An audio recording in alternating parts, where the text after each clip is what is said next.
Hello everyone, my name is Saurabh Kumar and I welcome you all to my video series where we are covering AWS. We have reached today in part number 9 where we are going to cover the things like about storage.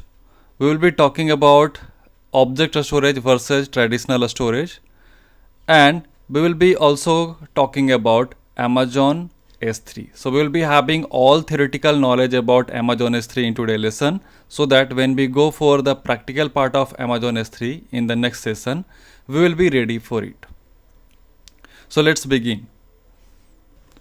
So here we can see that there are two type of storage mechanism used in traditional storage in IT environments. Meaning that if you go to any on-premises network infrastructure, generally two type of traditional storage systems are being used. One is file storage, one is block storage. In file storage, all the data are being stored as a file in a nested folder. Meaning that what we do generally that we create first of all a folder, and inside of that folder we start keeping our data there. So we start keeping our data into this folder. That is called as a file storage system. When we talk about a block storage, there the data are going to be stored into the format of block. So a row storage volume filled with the files split in chunks of data of equal size. And generally this is being used, like if you talk about sandbox, there we use block storage. Then we have, when we talk about any server operating system, like if you use server 2016, server 2012 or any Linux server operating system also, they generally uses volumes. Volume is what actually logical division of your storage, and uses them as an individual hard disk. Each volume they consider them as an individual hard disk, and there the data are being stored, and that is also comes under the category of block storage.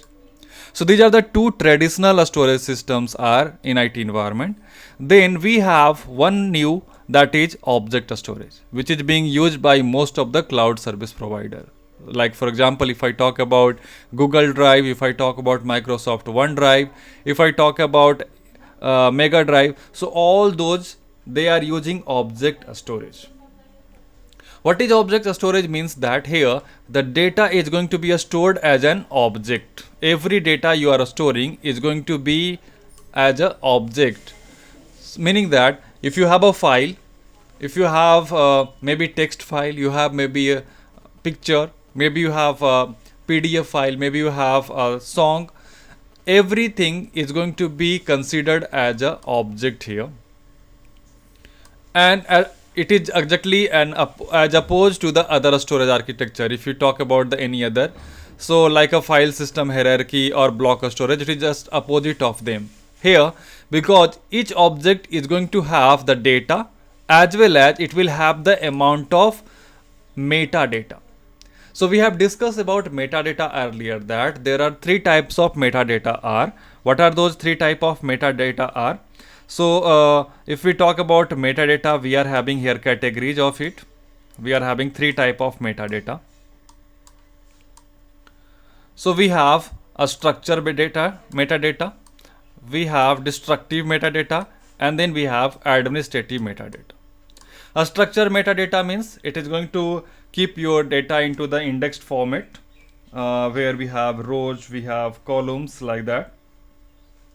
Then destructive metadata is going to keep your information about your files, like the title of the file, the keyword about it, the data body, etc.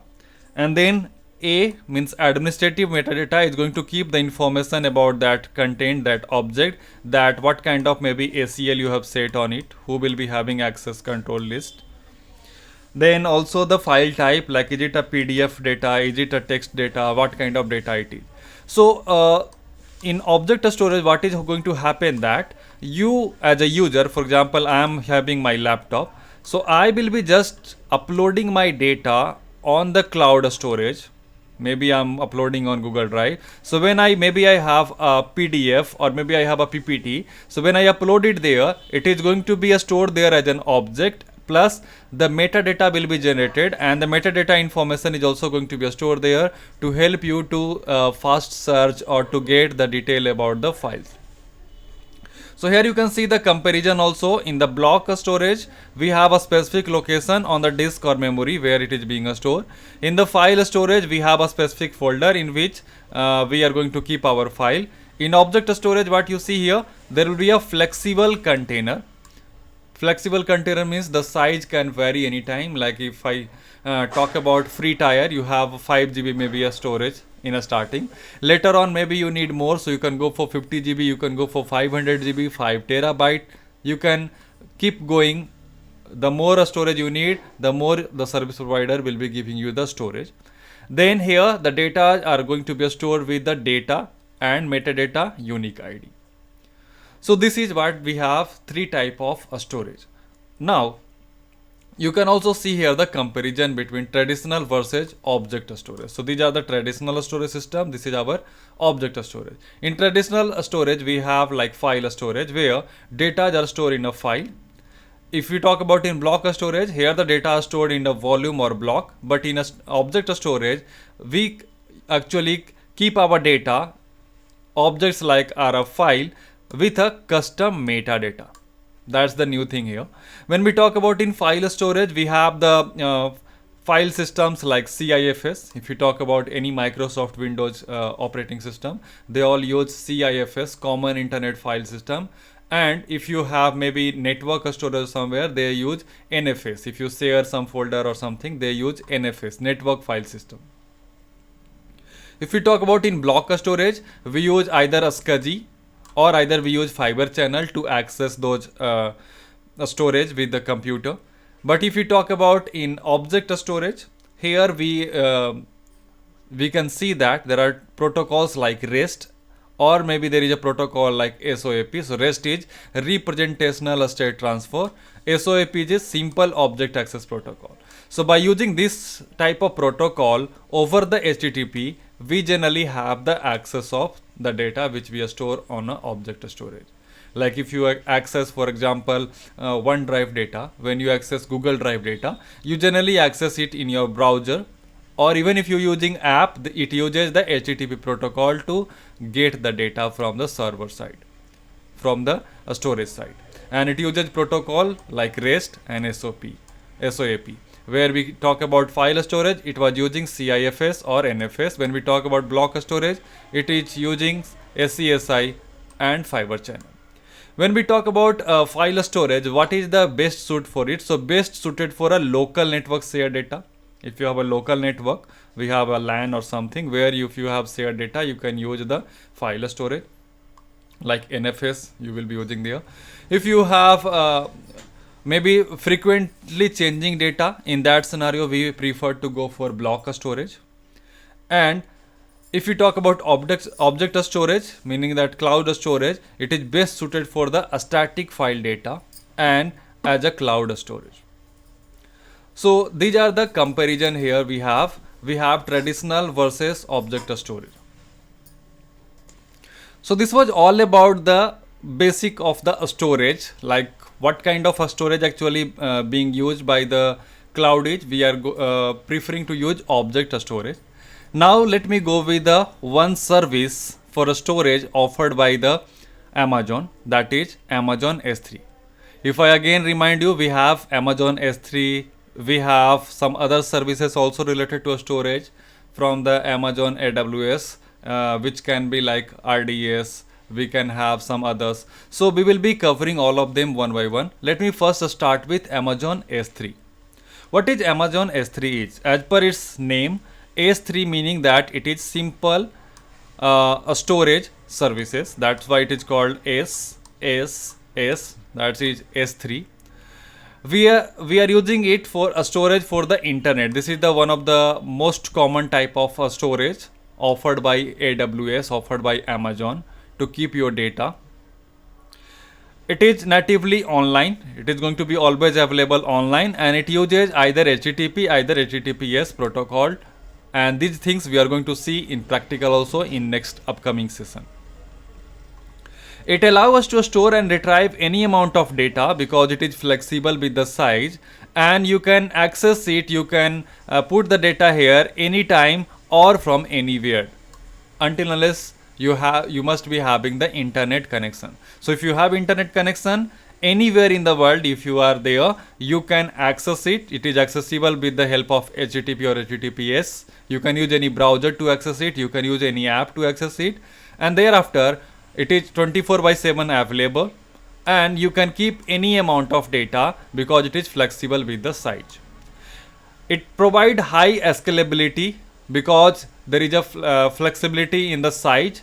It gives you the fast performance. You are able to retrieve the data or upload the data very fast on it, and it is reliable because it has all the functions, like they have its backup and fault tolerance and load balancing, everything.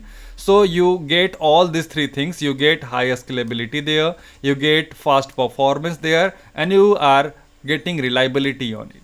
These are the pro features, or you can say the best feature when we talk about S3, and because of that it is one of the you can say most in demand type of feature when we talk about from Amazon AWS. Next point about the Amazon S3, that we are going to talk about some of the facts. So here you can see what are the other facts we have about the S3, that we are having some information like it can store unlimited number of objects in a bucket. Maybe sometime you may think that how many number of files I will be able to store in a bucket. I have already shown you bucket, because when you go for S3 service, there you need to create a bucket. Bucket is what actually? Bucket is like a container or a web folder, we can consider it, where you keep your objects, you keep your files. Like in our Windows machine, what do we have? We have a folder. In the folder, what do we keep? We keep another folder, or we keep other files. Like similar to that, exactly, the Amazon is having, or Amazon has given the name bucket here. If you talk about Azure, maybe you will get to see the blob there or something.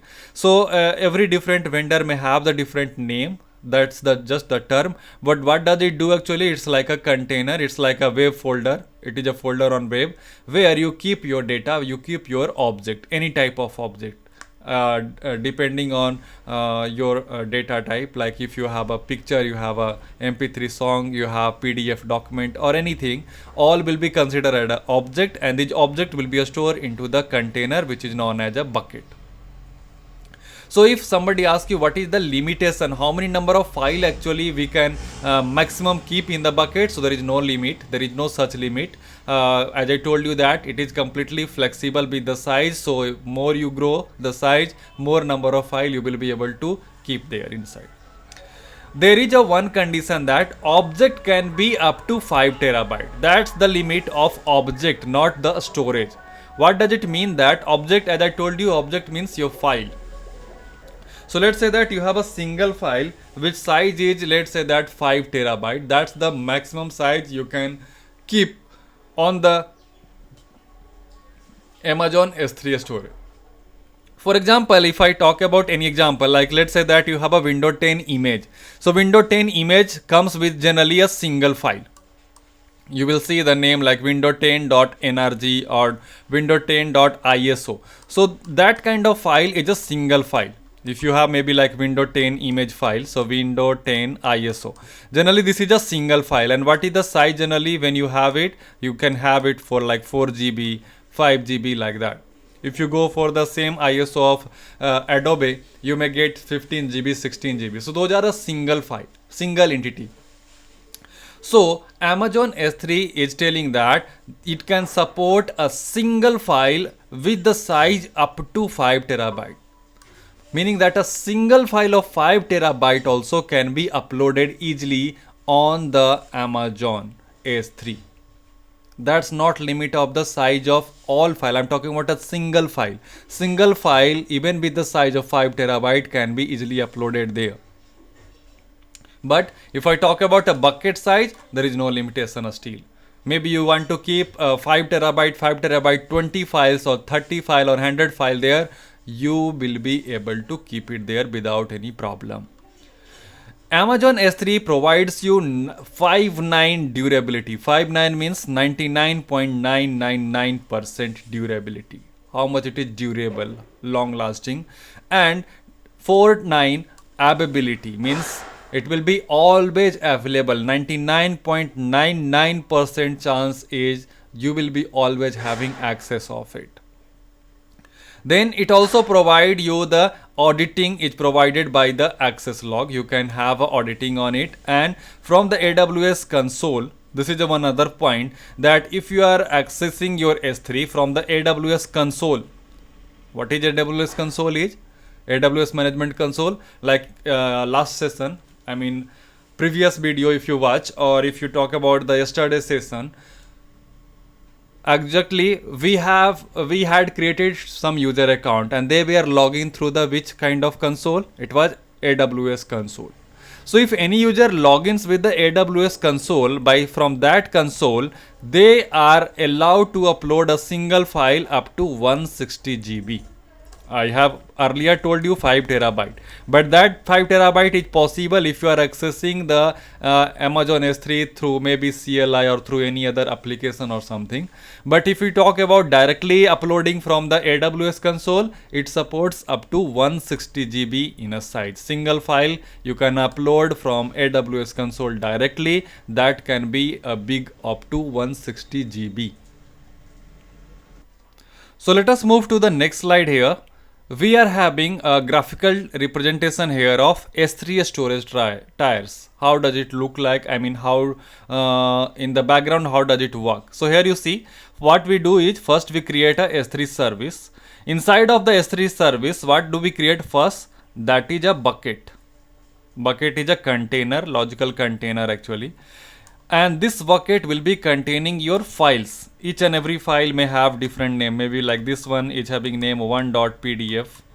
The another one is having name, let's say that 2.pdf, 3.pdf, 4.pdf, 5.pdf. This is maybe abc.mp3. This one be maybe amazon.ppt. So any files are actually kept inside of the container, and container, what do we call it? We call it bucket. And this bucket, where do we create it? We create it inside the Amazon S3.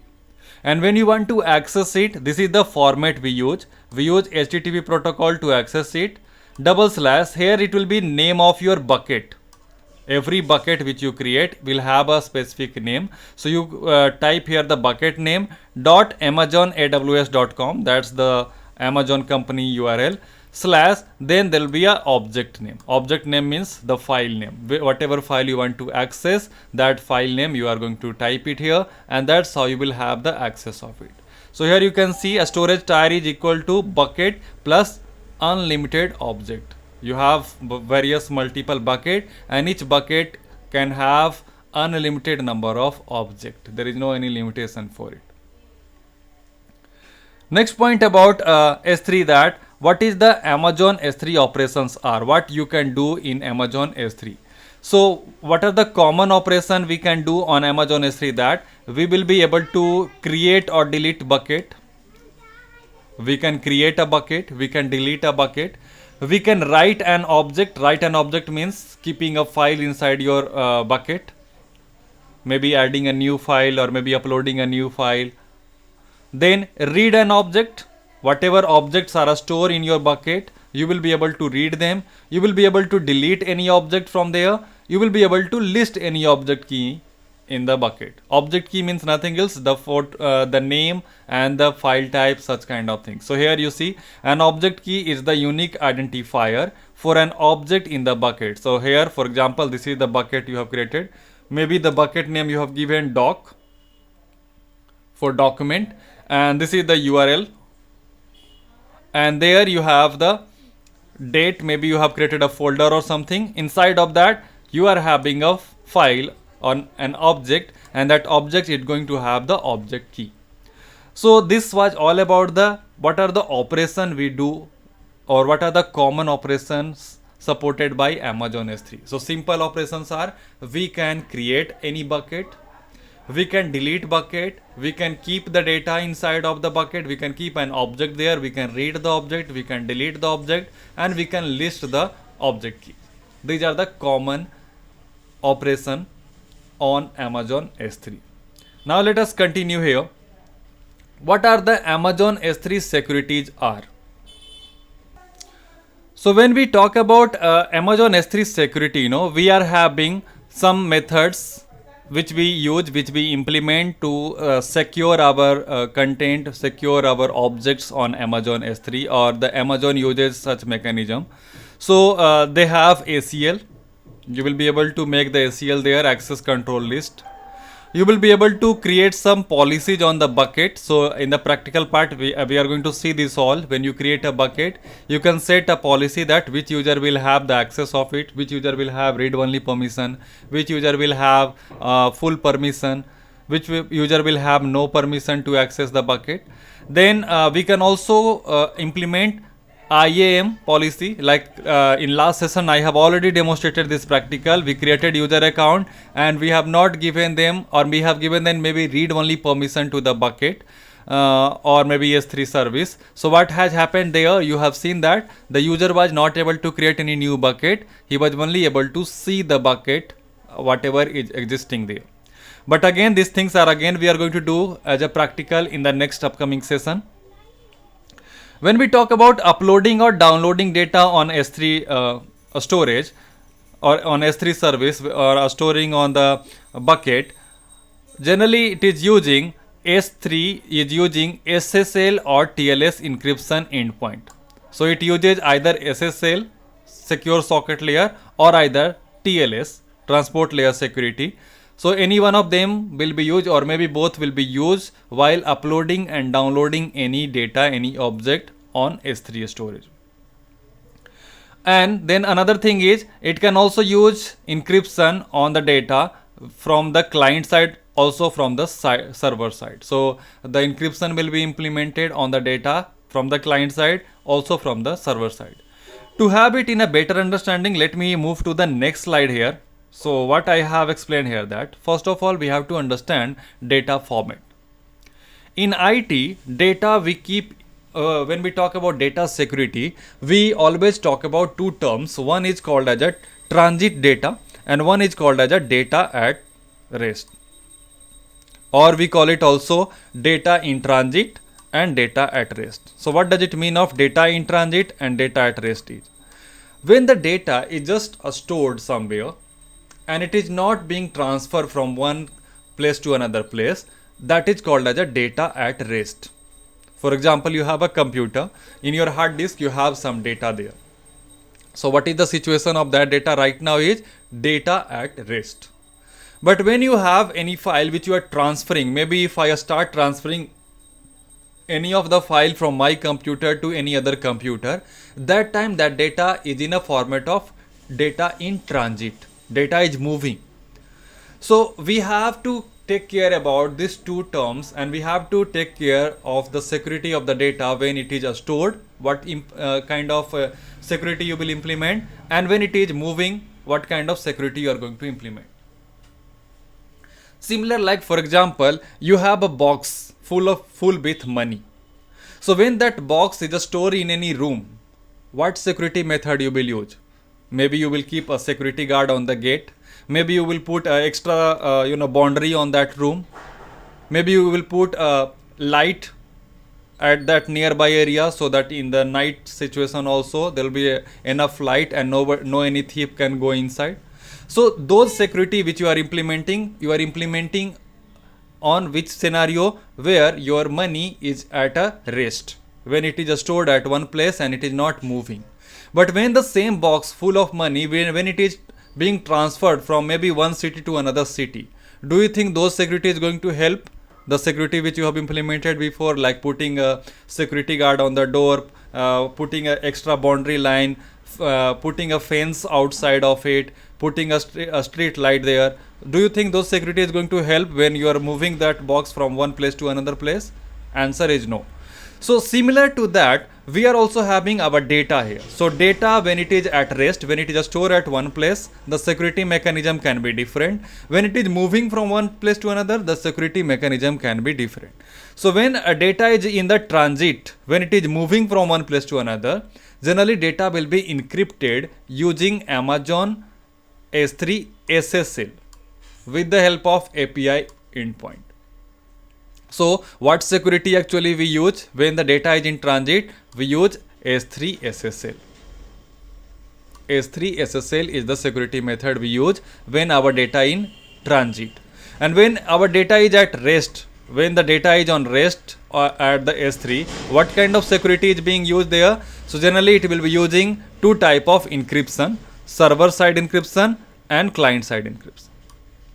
So at the server side encryption, it will be using SSE S3. SSE means server side encryption on S3. S3 is the service, simple storage solution service, with the help of AWS managed key, or it can be with the help of AWS KMS key, or it can be with the help of customer provided key. So any one of this method will be used to secure or encrypt the data at the server side, and it generally use this encryption method, that is AES, Advanced Encryption Method. So here AES will be used with the 256-bit key size. You know already cryptography a bit. So if you know cryptography, that means you already know about there are so many encryption methods are, like we have AES, we have DES, we have 2DES, 3DES, we have RSA, we have others. So which kind of a special encryption method is being used here? So generally it will be using AES. The full name is Advanced Encryption Standard. And with how many key size? So key size will be used here, that is 256 bits.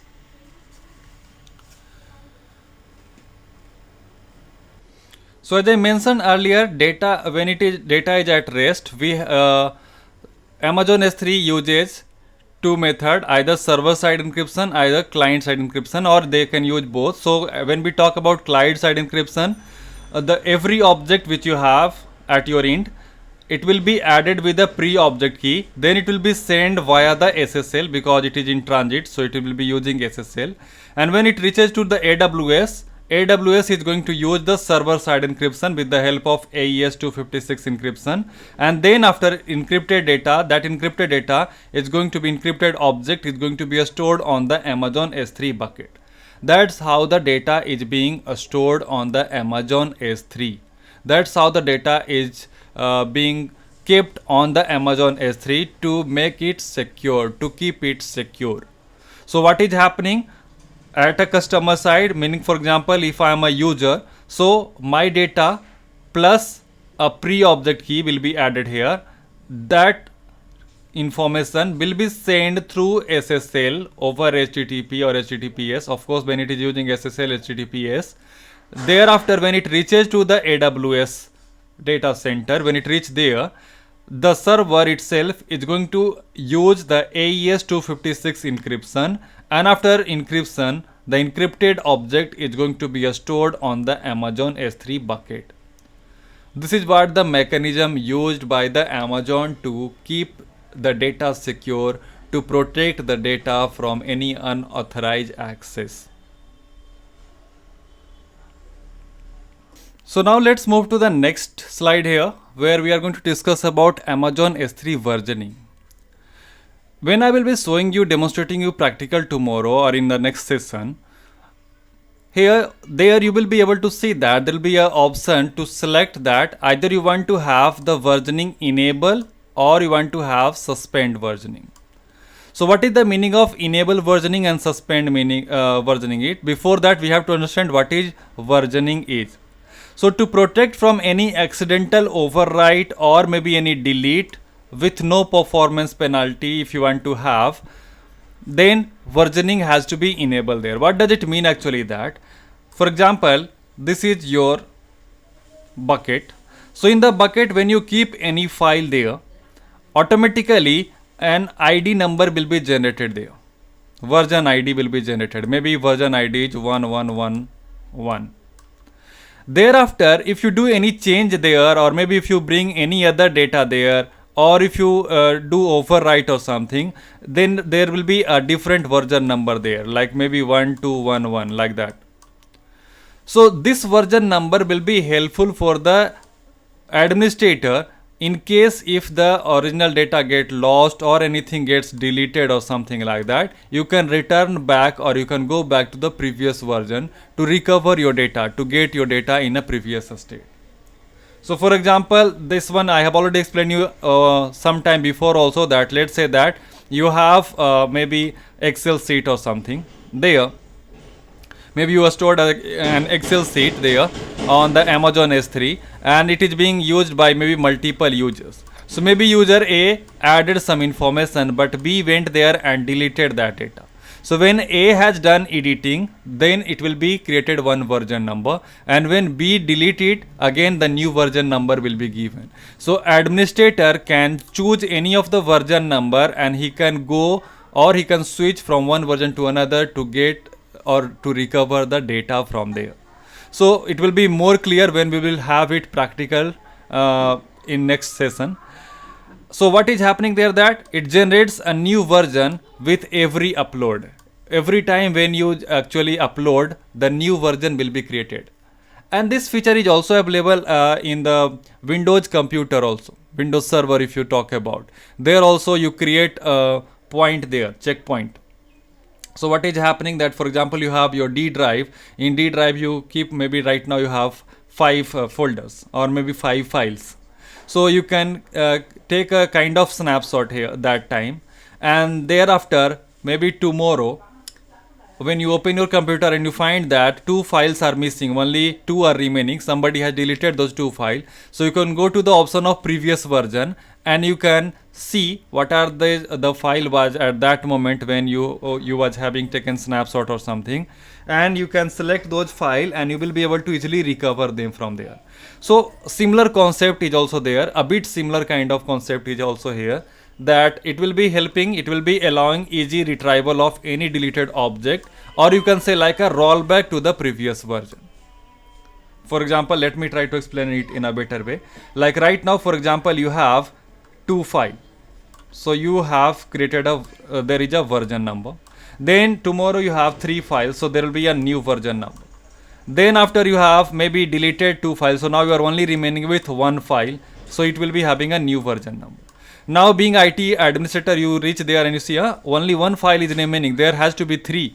Yesterday I saw there were 3 files, somebody maybe by mistake has deleted 2 files. So you can go to the previous version number to retrieve your data, from there. That is the use of versioning. So you can keep enable versioning, or maybe if you don't want, you can suspend it. So there are 2 state of Amazon S3 bucket. You can have versioning enable there, which will be always creating a new version ID whenever you do any change there.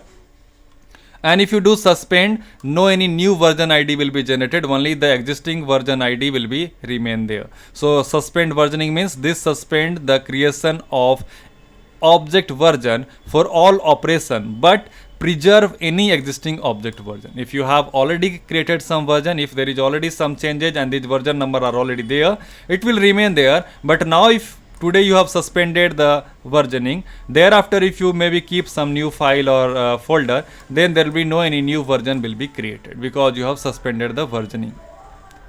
I hope it is clear to all up to now. So let me continue now.